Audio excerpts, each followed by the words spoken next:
Podcast is now starting. All attendees are in listen-only mode.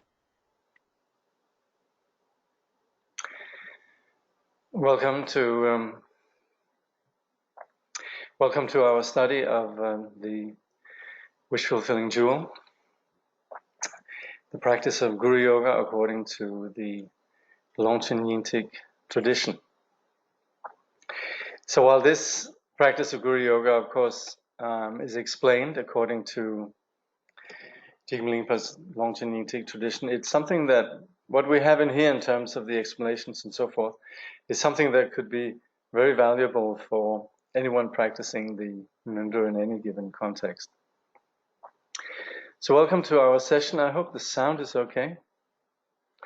I guess it is. Thank you very much. Somebody's reminding me of impermanence, I think. Thank you. So let's look at, well, actually, let's do what we normally do. Actually, just look at the lineage master. Thank you. Today's lineage master is, this is actually, last time we looked at someone called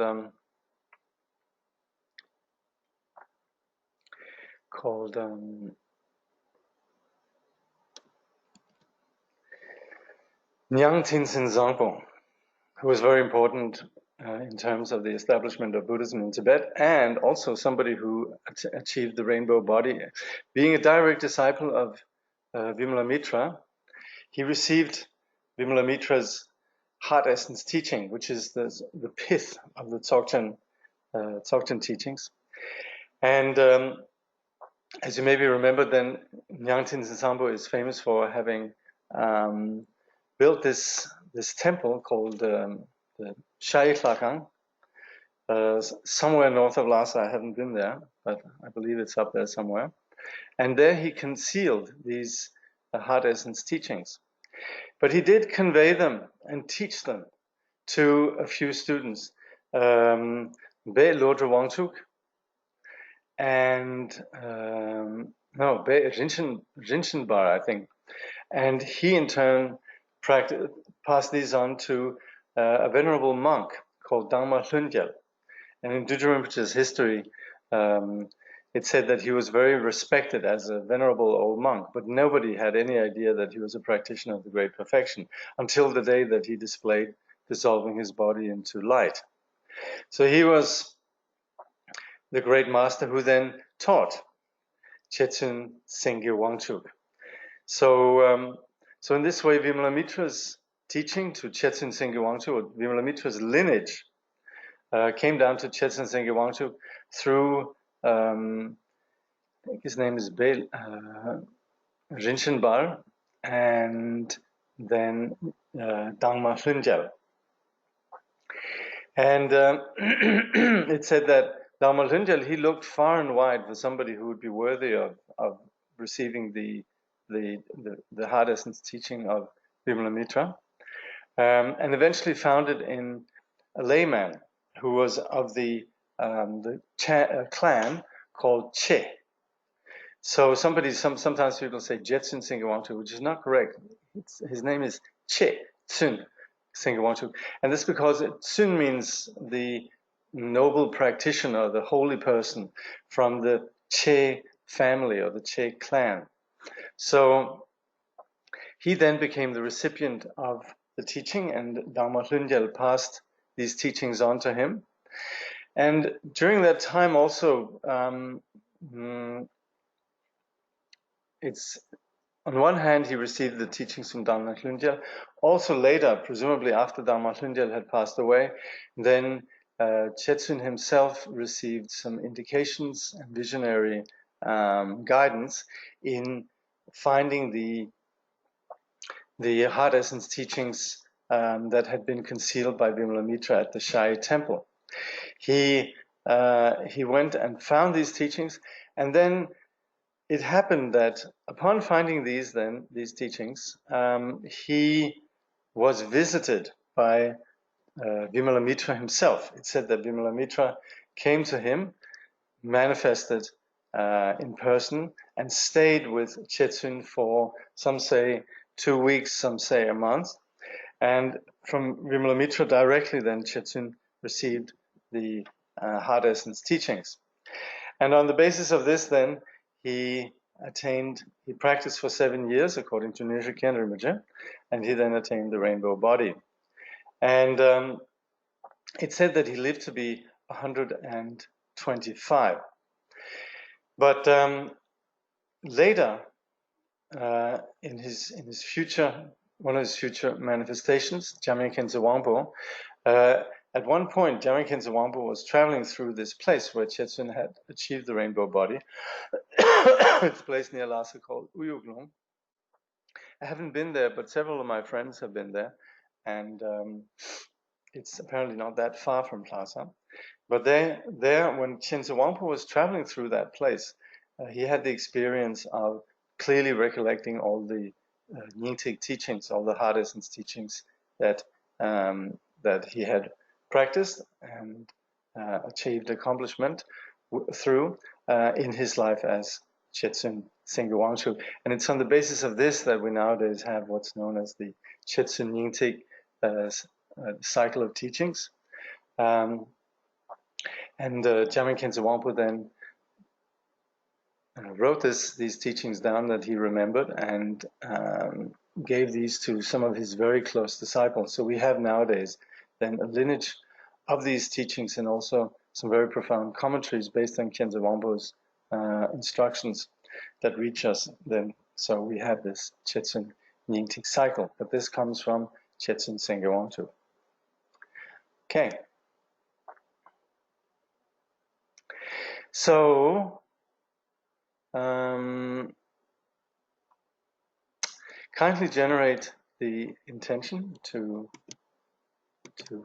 put these teachings here into practice for the benefit of accomplishing the ultimate goal of enlightenment, and in doing so establishing all sentient beings at that very level. So this motivation we call the preparing with bodhicitta.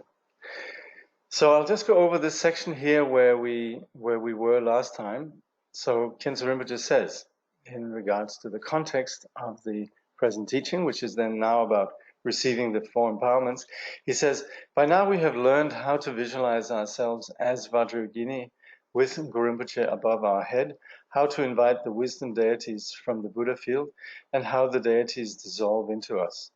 We have learned about the accumulation of merit through the offering of the 7-branch prayer and the various ways to generate faith and devotion in our recitation of the Vajraguru mantra.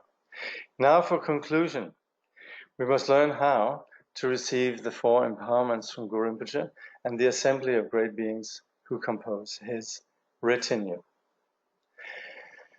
So in this present context then, we are receiving empowerment, meaning the teacher empowers what we call the ground. The ground empowerment is something that all beings have naturally.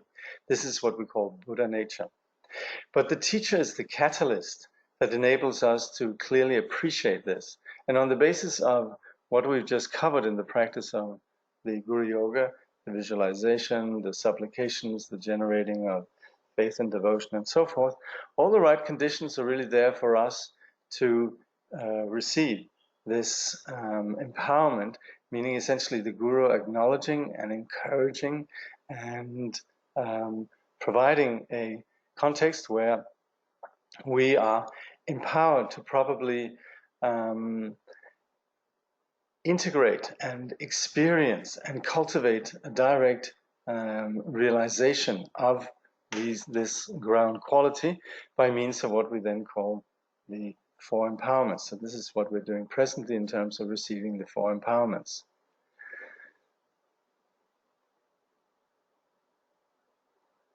Indeed, we are a bit further in the text, but I just wanted to give the context since it's been a few weeks. So yes, so we've covered the first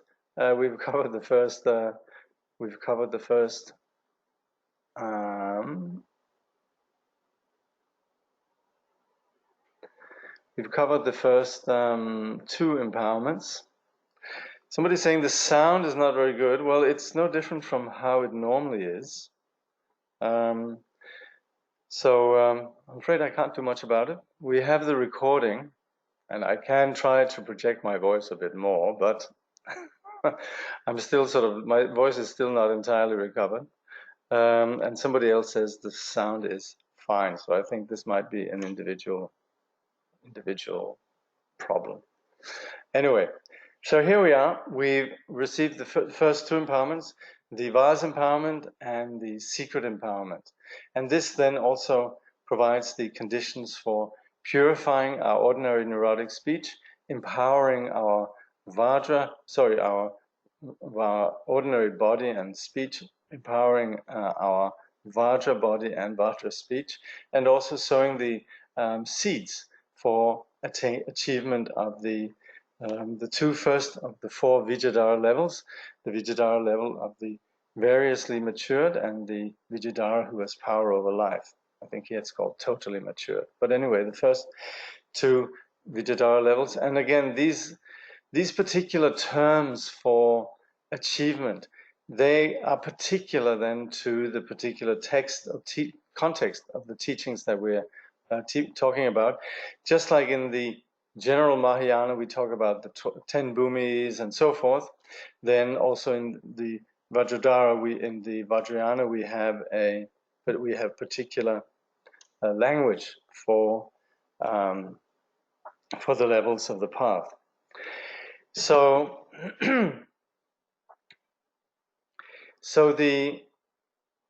okay.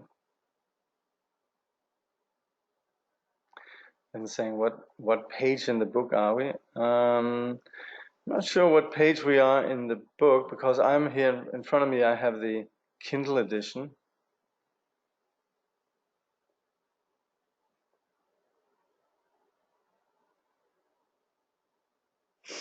Yeah, and I can't see my book copy right now. So yeah, it's in the section of the Guru Yoga called Receiving for Empowerment. So I'm sure you can find it. So then Rinpoche goes on. He says, then at Guru Rinpoche's heart center, we visualize a letter Hung. And like I said last time, we can visualize this, if we like, in Tibetan or in Sanskrit, and we can also visualize it in Roman letters. So it says, blue as the clear azure of an autumn sky, radiating dazzling light, which is absorbed into Hung at our own heart center. Again, this light pervades our body and courses through all the channels, purifying the three negative actions of mind: envy, malice, and wrong views.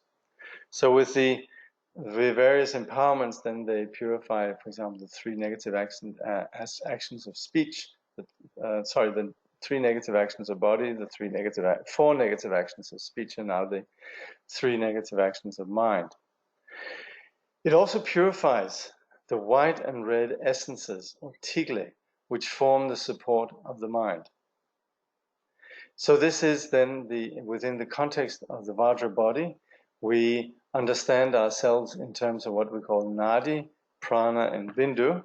And so with the first two empowerments, we purify the aspects of Nadi and Prana, and now we're purifying the aspect of the tigle, which is then the basis for our consciousness or the mind. At this time, we receive the blessings of the Vajra mind of Guru Rinpoche, as well as the third or wisdom initiation.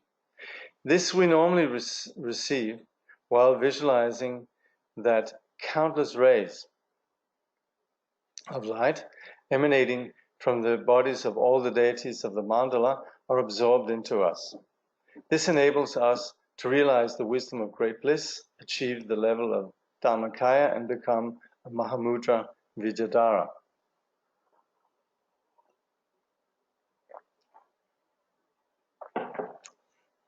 So we then consider that at this point, our consciousness, our mind, and so forth, is empowered as being that very mind of Guru Rinpoche, Guru Padmasambhava.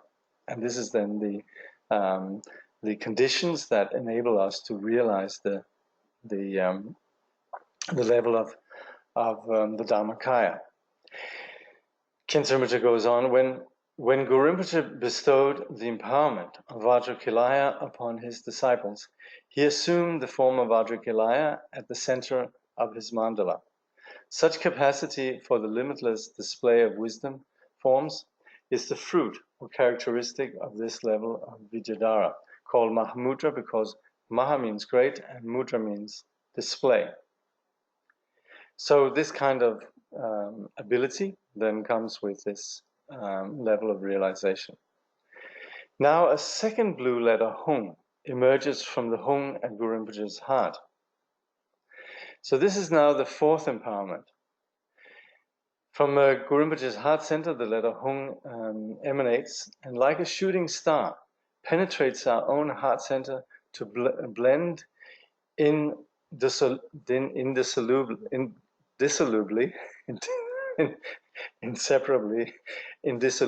there you go. I'll have to find out what the proper pronunciation of that is, but I think you understand that it's mixed inseparably with our own mind, filling our whole body with light. This completely purifies the subtle defilements of body, speech, and mind that mask realization and the deluded ground of defilement itself, the kunshi, also known as the alaya vijnana in Sanskrit. So this is the place. This is the ground of our existence, and this is the ground where confusion has taken place. And it's at this level of consciousness then that Khyentse Rinpoche described. This is in effect the storehouse of all conscious tendencies, as well as all positive and negative karma. So what we think in terms of our being is this confused ground of ignorance, where we mistake the very nature of reality, of our consciousness, and as a result then we experience our being with all the history of our being, all the imprints that we carry with us. This is not particularly mystical. Try and think what you just had for breakfast. Try and think what you just did an hour ago, last night. All of this is stored within a memory that exists within our consciousness. So that ground that says, my experience last night, my experience 5 minutes ago, and so forth, this is all tied up with this sense of identity as a being, a continuity of experience. So as much as we can talk about that we are just dependent arising and so forth, we nevertheless, of course, we're dependent arising, we're ever changing and so forth. But as long as we don't have the realization of this selflessness and the realization of the ground beyond the alaya vijnana, beyond this kunshi or basic unconsciousness, as long as we don't have that realization, we still carry a sense of identity, a sense of self, and that is what we take with us life after life. So while indeed we are innately without a self, innately dependently arising, innately something intangible and open dimensional, emptiness, etc., then on the basis of this alaya vijnana, we do experience a sense of person, and this is where we then experience the result of the actions of the past. And so this is then the very ground of our being, that with this empowerment then is purified, and we awaken then the potential for enlightenment. Khyentse Rinpoche says, of the two veils, this initiation tears away the one that obscures gnosis or ultimate knowledge. So this is what we would refer to as that which purifies the cognitive obscuration. This veil is the result of conceiving of a subject, action, and object, termed in Tibetan as the three encircling concepts. So you very often have this term, freedom from subject, object, and action. Like when we do dedication, we say, may we do this free from the threefold concept of subject, object, and action. It means that may we dedicate without ego, without I did this. We don't think in terms of I did something and I'm now dedicating it or giving it to somebody else. And this is where we on the basis of this on this ground of confusion, we conceive this confused projection of subject, object, and action. And so through this initiation, Khyentse Rinpoche says, we also receive the blessing of Guru Rinpoche's body, speech, and mind taken as a unity. So this is no longer where there's a sense of the Guru being our body, our speech, our mind separately, but our whole being is completely united in a unification with Guru Rinpoche. So this is then the fourth empowerment that purifies confusion at its very root. Rinpoche says this fourth, or word initiation, is the introduction to the natural state of all phenomena. Through it, we become a proper vessel for the practice of Dzogchen, the great perfection. The seed is also sown within us for the attainment of the level of the spontaneously accomplished Vidyadhara, which permits the spontaneous accomplishment of the 5 kayas, the level of Guru Rinpoche himself. Well, I think the 5 kayas, okay, let's see what the 5 can be described. Nyingmapas have a particular way of describing the 5 kayas, so okay, let's have a look at that.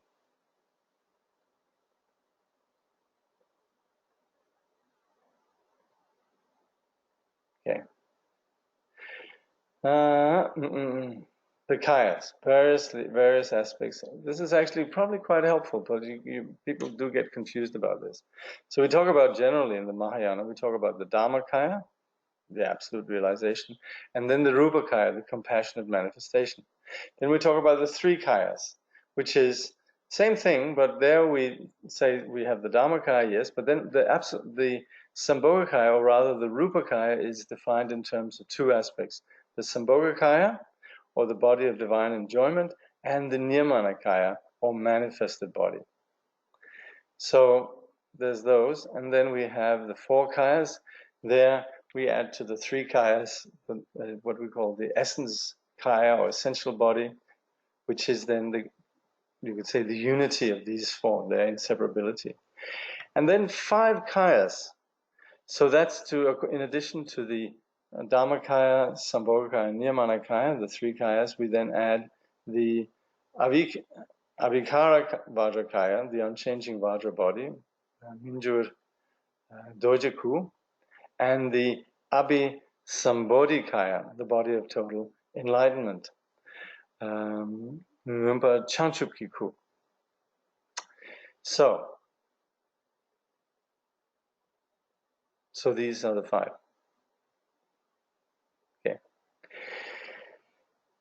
So we have a lot of terms for this, but what we're talking about here and what this method opens up to is then the dimension of ultimate Buddhahood, the indivisibility of the 3 kayas, or the Svabhavika kaya, the body of the true nature. So this is the result of the path, the attainment of enlightenment. At this point, then we consider that there's no difference between us and the Buddha. Of course, we humbly recognize that we're still practitioners, but at the same time, in the session, we settle into this confidence and just rest our mind in this experience. Rinpoche says, at this point, our body, speech, and mind become inseparable and the one taste with the body, speech, and mind of Guru Rinpoche. Then, remaining in equanimity, in this state of one taste, we continue the recitation of the mantra. This is called seeing the true face of the Absolute Guru. If we thus realize that our mind is the Dhammakaya, it is the same as having received the empowerment of all the Buddhas of the past, present, and future. So as much as we have various methods, and particularly profound methods, of course, all the various methods are about the wisdom of the enlightened ones. So we consider settling into this state is resting in equanimity within the experience of non-confusion, perfect enlightenment. So we consider this as being the settling into the mind of all the Buddha's wisdom. Let's see if there's any.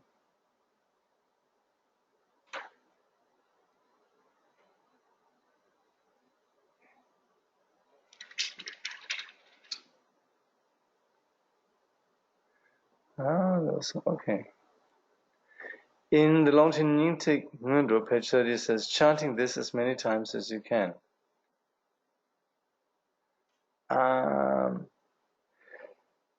From where does this refer? Is it from we have no other hope but you?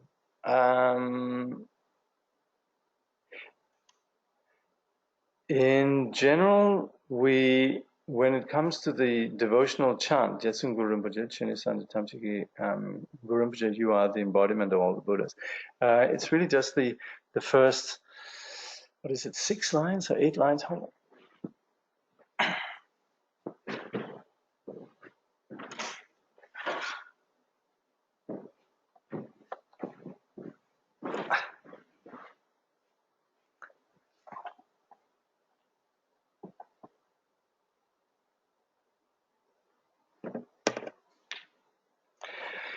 Yeah, when it says chant this as many times as possible, I would say we chant.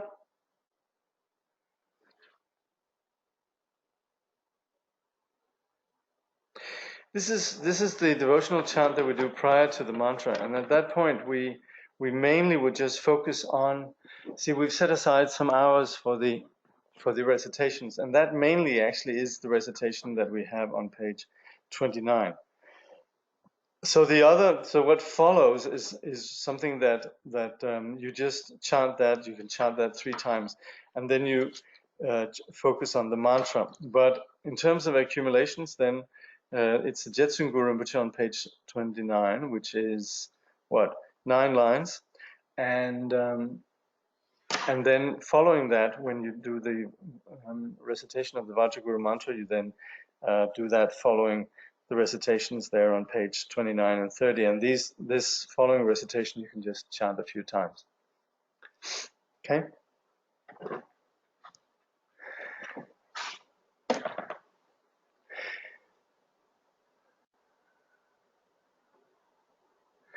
So, Khyentse Rinpoche says 5 levels can be recognized in the practice of Guru Yoga.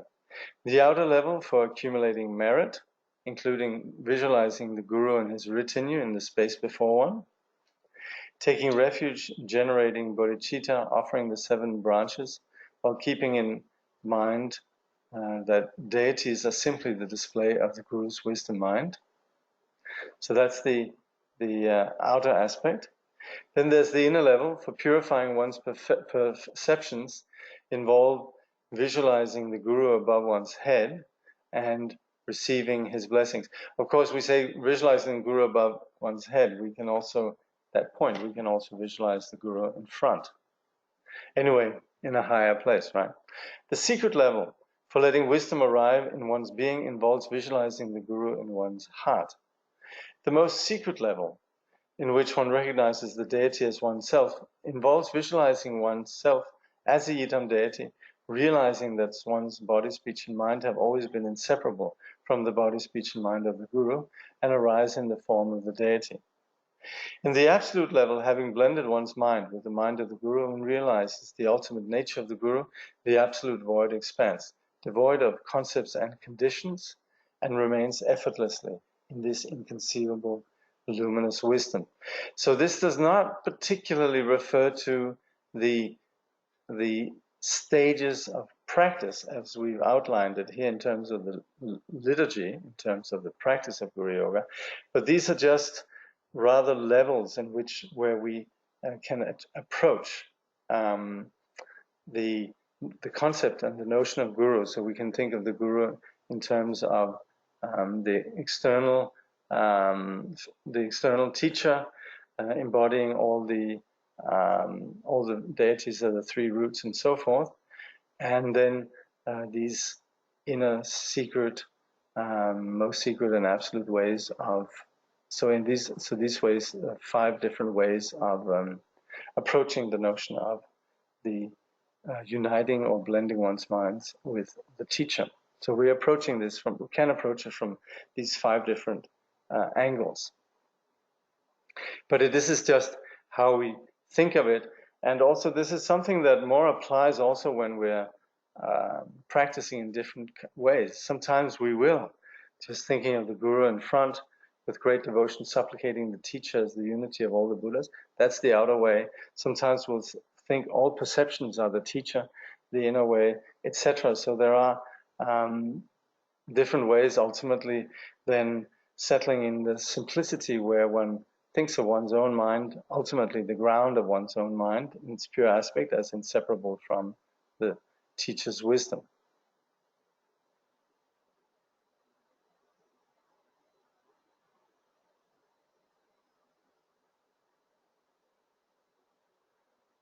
Okay, let's see here.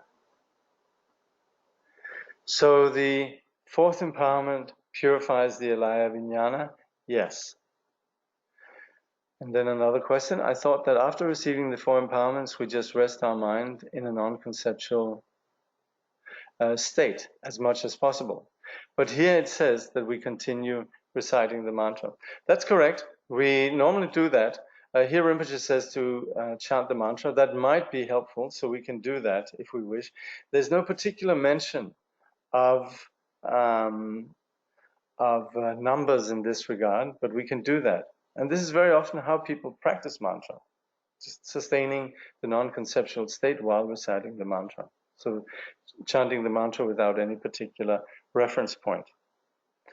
However, in terms of the practice here, then the general concept that we had with the Lonchininti Ngondro is that as we're doing this section of the practice, we can go over the empowerments again and again in the session. So in this way, we generate the devotion through supplicating the lineage, receiving the empowerments, and so forth. And this we can do several times in one session. But of course, emphasizing then also resting in equanimity. Another question is, so understanding that the 4th empowerment purifies the alaya vijnana, do we also purify it in ordinary shamatha vipassana practice? Very possibly. Shamatha vipassana practice is the core of all of this.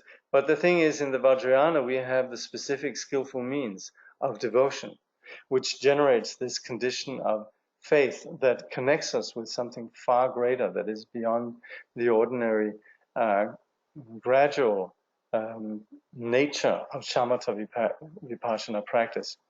But of course, in essence, all meditation is founded on shamatha vipassana practice. And so we apply this also here in terms of just settling, non-distracted, settling into this openness. And so that is what purifies the alaya vijnana. And we are, as always, doing this with the, you could say, the basic foundational methodology of shamatha vipassana practice. But you'll also notice that in the Vajrayana, there's less and less reference, really, to the terms shamatha vipassana practice. So although they're implicit, it will be more explained in terms of mingling one's mind with the teacher, or settling into the natural state, or resting in luminosity, and so forth. So the vocabulary is different. When we come to the 60 hours for the empowerment initiation, could you clarify how we do this? As how many mantras, rounds of mantra before we focus on the empowerments? Yeah, okay, look, I'll do that next time. But like I said, we mainly focus on the receiving of the empowerment at this point, and then settling into equanimity. And prior to that, we've completed then the recitations. Okay, but maybe there's a way we can combine these. Let's see. There's a particular, if you read in Words of My Perfect Teacher also, there's a particular section on transference at death. And in general, there is this this notion that in conjunction with the practice of Guru Yoga, the preliminary practice and so forth, we are not just seeing this in terms of this life only, but it's very much about also being pragmatic. After all, we're here for a very short time. We're sitting in the departure lounge, all of us. So where we go from here is rather important. I remember once reading this American academic who referred to the Great Perfection as sort of not a cult, but the whole tradition about. He was seeing this as being the stress, the focus of the Great Perfection being death. And yes, of course, what do you expect? And indeed, there are so many references to how to handle death. That's because we can do that. Consciousness is not something that arises on the basis of unconscious matters. Consciousness is completely intangible, ultimately intangible, and yet projects experience. But that's all within the realm of what is intangible. And on the level of our perceptions, when we have the experience of solidity, an external world, and so forth, this all comes about on the basis of consciousness. So, in this way, the scope of the teaching and the scope of what we're doing here extends beyond this life. So it's only natural that we prepare and skillfully use the present practice as a way of meeting what comes next. So transference here doesn't really mean that we go somewhere else, but there is nevertheless an experience of going somewhere else, of leaving this body and so forth. Of course, the ultimate kind of transfer is realizing that which is unchanging and settling into that. This, however, does require that we practice a lot in this life. So many of the instructions that we have, settling into the natural state, the sort of the new age hippie terminology is, going into the clear light and all that kind of jargon, very much comes from particularly the Tibetan Book of the Dead, but from this notion that we could achieve liberation at that time. But it's not that easy, and if we can't presently sustain the experience of the non-conceptual natural condition in all circumstances, it's going to be it's not that easy at the time of death. It's said that the mind is clearer at the time of death, at the moment we leave our body, but up until then we will have gone through some rather disturbing experiences, possibly years of decrepitude, confusion at the time of the dissolution, and so forth. So it really requires that we prepare for something like that, to actually be sort of freed into the clear light.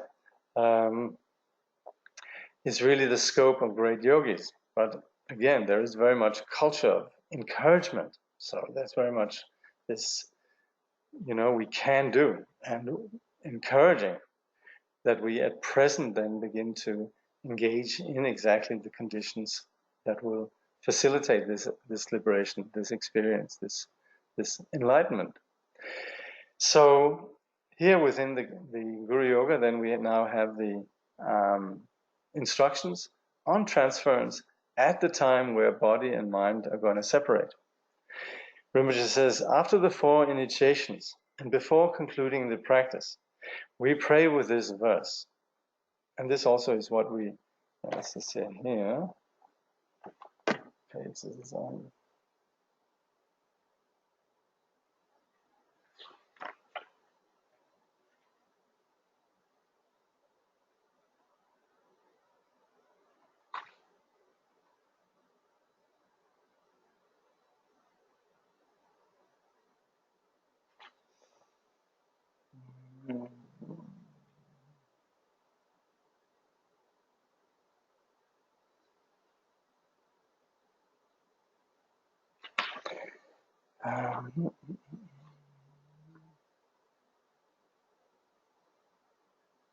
See, I think this is something that we chant from the when my life comes to its end, my primordial. Anyway, let's just see what it says here.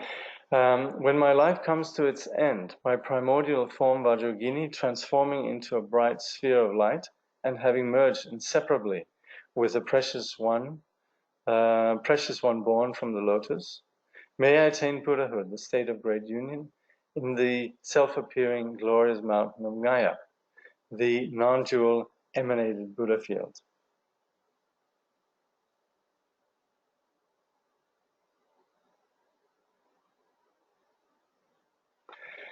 So I'm just looking to find this in the text. See, normally this is where we go back. That's right, yes, that's what it says. When concluding the session, chant from Bum. That's where we go back to page 30, exactly, yeah. And that's where we say, when our time has come to an end, in the Buddha field of the glorious mountain of Chamara, which is our perceptions, the unified Nirmanakaya Buddha field, and so forth. So that's essentially what is being said here, is what we can find in the liturgy on page 30 in the Nalanda Translation Committee. Yeah. So here then it says, this refers to the moment of death. All phenomena and perceptions of this life vanish, while those of the next life begin to dawn. Caught unaware by the Lord of Death, we cannot be sure that we will be spared great suffering in our future lives. Therefore, we should supplicate Guru Rinpoche fervently. Guru Rinpoche, at this moment of death, please look upon me with your great compassion. Without your constant kindness, freedom from wandering and confusion of samsara will never come. So still visualizing ourselves as Vajrayogini, as we supplicate with fierce devotion, Guru Rinpoche looks down at us with great loving kindness and smiles. From his heart center emanates beams of red light, bright as a rising sun, warm with blessings, and filled with compassion and bliss. These dissolve into our own hearts. This light is like a messenger coming to invite and lead us to the glorious copper-colored mountain. We then melt into light and dissolve gradually from the top of our head to the soles of our feet toward our own heart center, becoming a small sphere of brilliant red light, which then shoots skyward. This ball of red light, which is like the quintessence of our devotion, leaps, soaring into the sky to dissolve into the Guru's heart. And then Guru Rinpoche himself, like a rainbow vanishing in the sky, dissolves into light and merges with the absolute expanse. We then remain in a non-dual state, without distinction between the mind of the Guru and our own. If we can, we should abide in this natural simplicity, in a state where we neither follow thoughts that arise, nor try to prevent their arising. Of all the ways to conclude the Guru Yoga practice, this is the foremost. This is also the most profound and essential way of performing Poa, the transference of consciousness at the moment of death. If we are suddenly and unexpectedly confronted with our own death, we should clearly visualize ourselves dissolving into the Guru's heart and our mind merging with the Guru's mind. This is the completion stage of the Guru Yoga. So at this point then, we conclude with fusing our mind with the Guru as described here. And I remember Chunlin Rinpoche, he said that us being this sphere of light dissolving into the teacher, there's this little sound, actually, Chunlin Rinpoche, he said it's like if you have an incense stick and there's a drop of moisture that lands on the incense stick's tip, it gives a little psst. And so at that point, we consider then that we dissolve into the Guru's heart. So again, this is also what we'd want to do when we are approaching death and training in this, and having that confidence then that we mingle with the teacher's wisdom.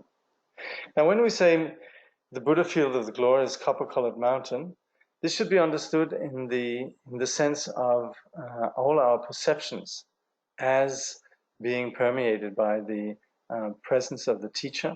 And so from the time of practicing the Guru Yoga, when we are seeing ourselves as Vajragini and all the display of phenomena as that of the Guru, we are in effect seeing all our perceptions as the copper-colored mountain.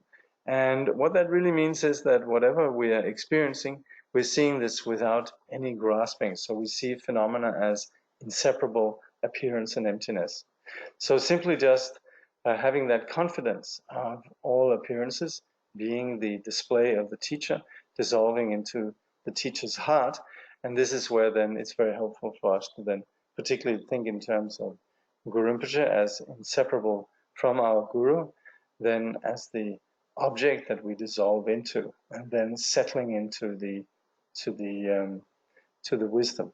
So this is what we do, and while we do think and very often hear these explanations of going to a Buddha field and so forth in terms of an external phenomenon, then, and also we very often talk about in terms of poa and so forth, there are different ways of doing this, but ultimately this settling into the mind of the Guru is the most important way of practicing poa.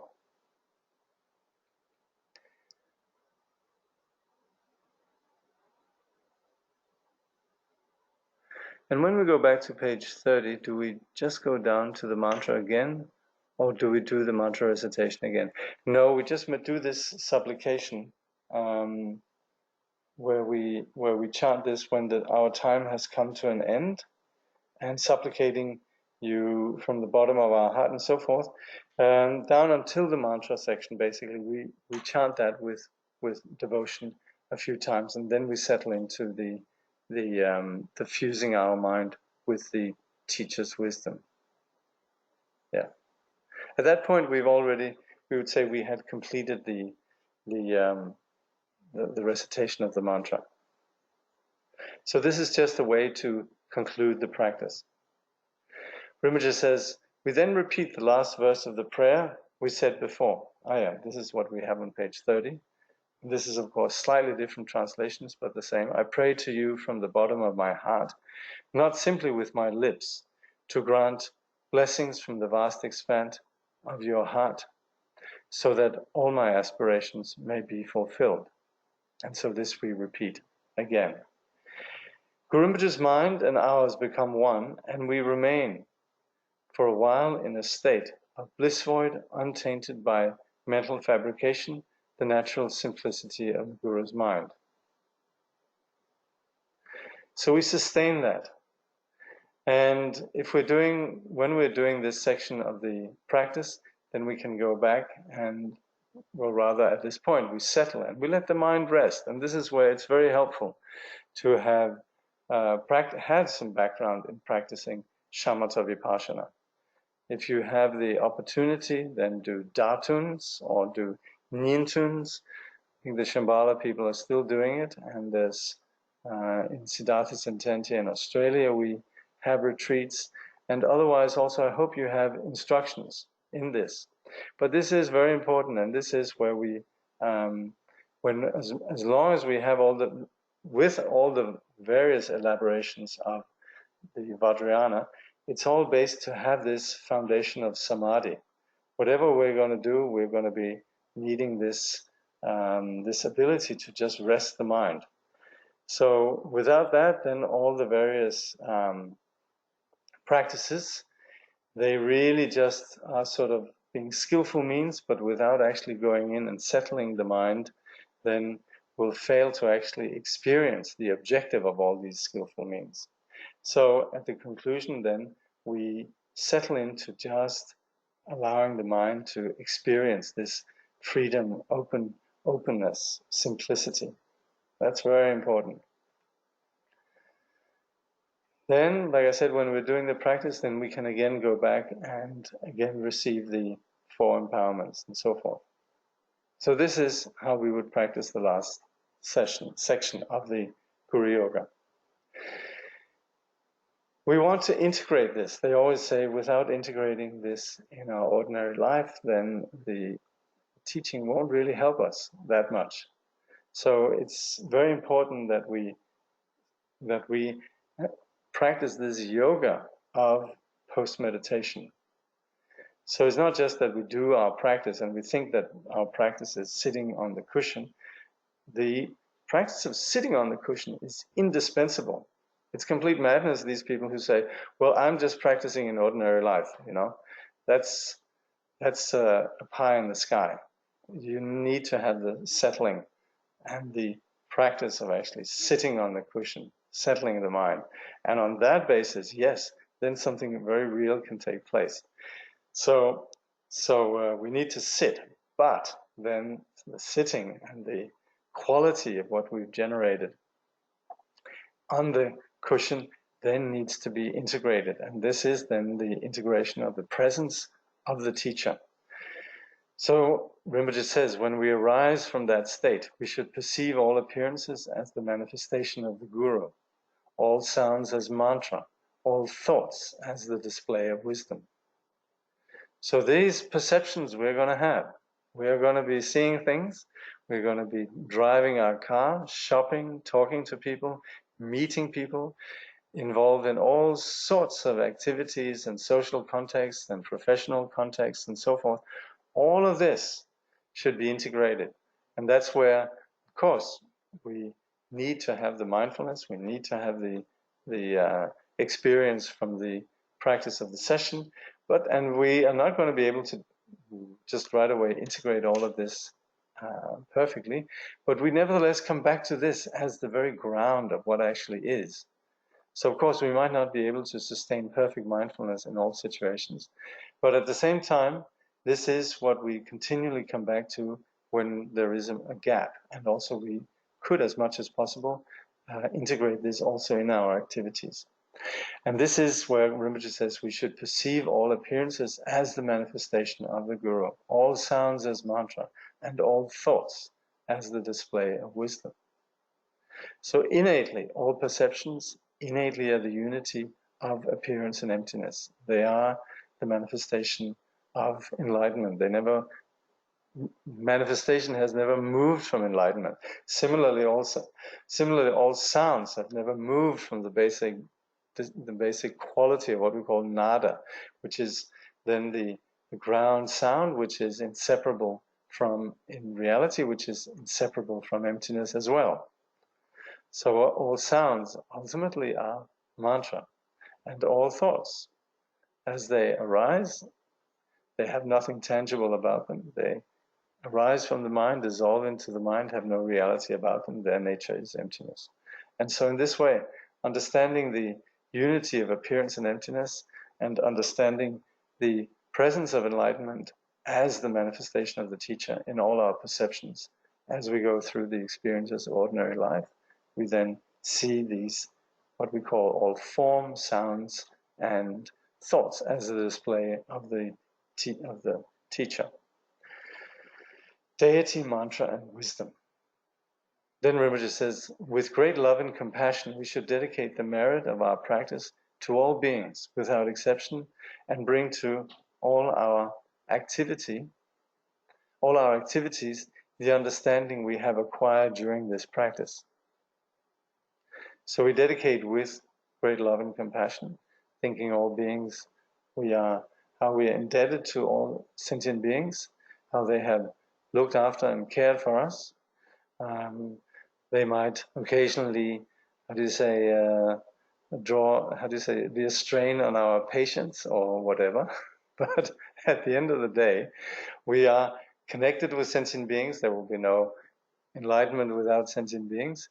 And considering the nature of how life works, then we have been on the receiving end of so much kindness from all sentient beings at one point or another.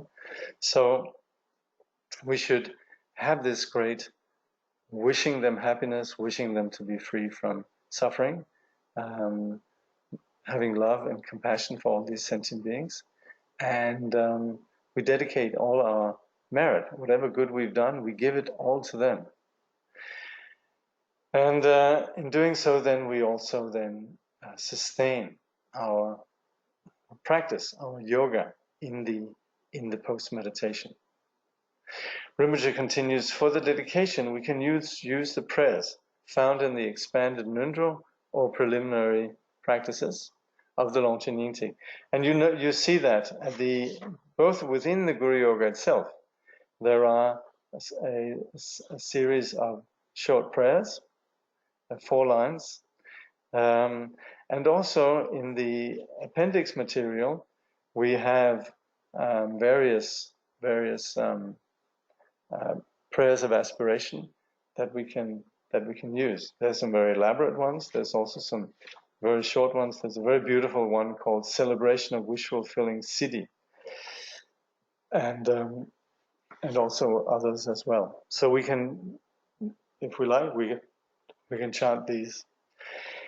In general, we should, Rinpoche says, at all times, again and again, make vast prayers for the sake of all beings. Pray, may the teachers live long. May the teachings remain for a long time and spread all over the universe. May I be of infinite benefit to beings and to the teachings. When falling asleep, we should think, may all beings achieve the absolute state. When waking up, may all beings awake into the enlightened state.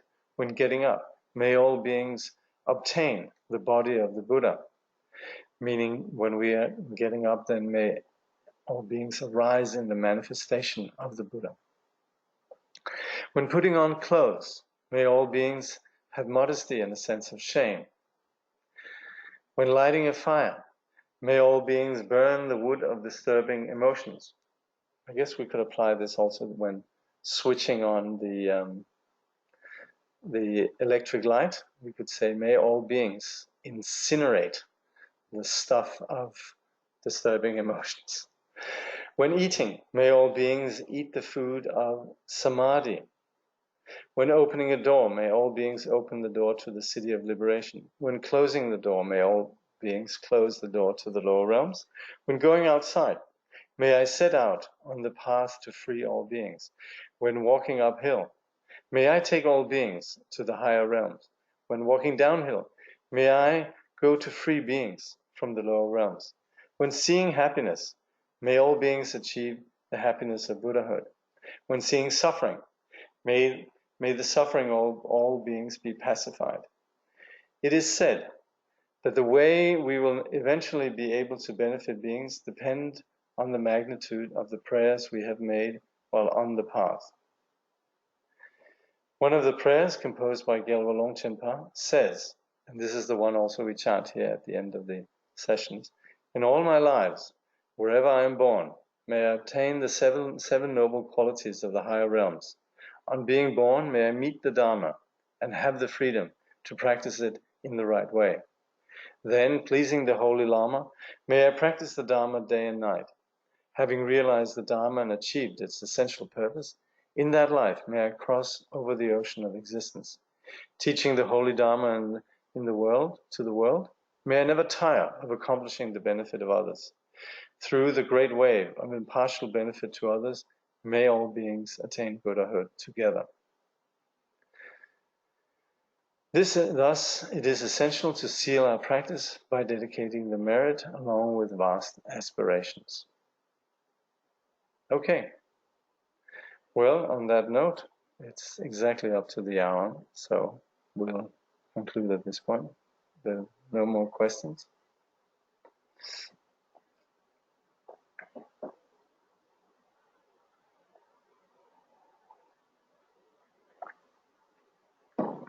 Okay.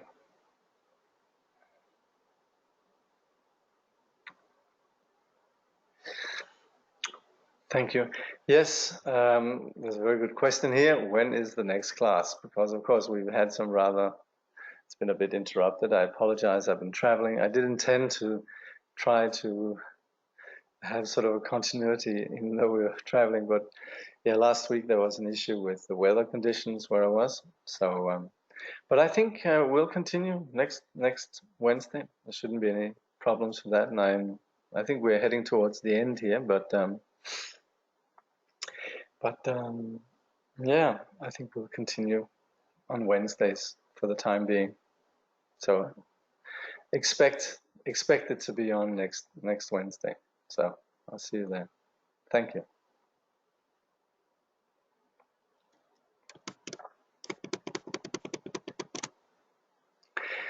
Through this virtue may all beings throughout existence awaken together without a single being left behind. In the pure realm of the luminous essence, the ground of the great perfection, may they remain inseparable from the kayas and wisdoms. Through all our births, wherever we may be born, may we be endowed with the 7 good qualities of the higher realms. As soon as we are born, may we meet with the Dharma and have the freedom to practice it properly. At that time, may we please the holy gurus and practice the Dharma throughout the day and night. Realizing the Dharma and accomplishing its essential meaning, may we cross the ocean of existence in that life. Thoroughly teaching the holy Dharma in this world, may we never tire of accomplishing the benefit of others. By this vast benefit of others, without partiality or bias, may all attain Buddhahood together.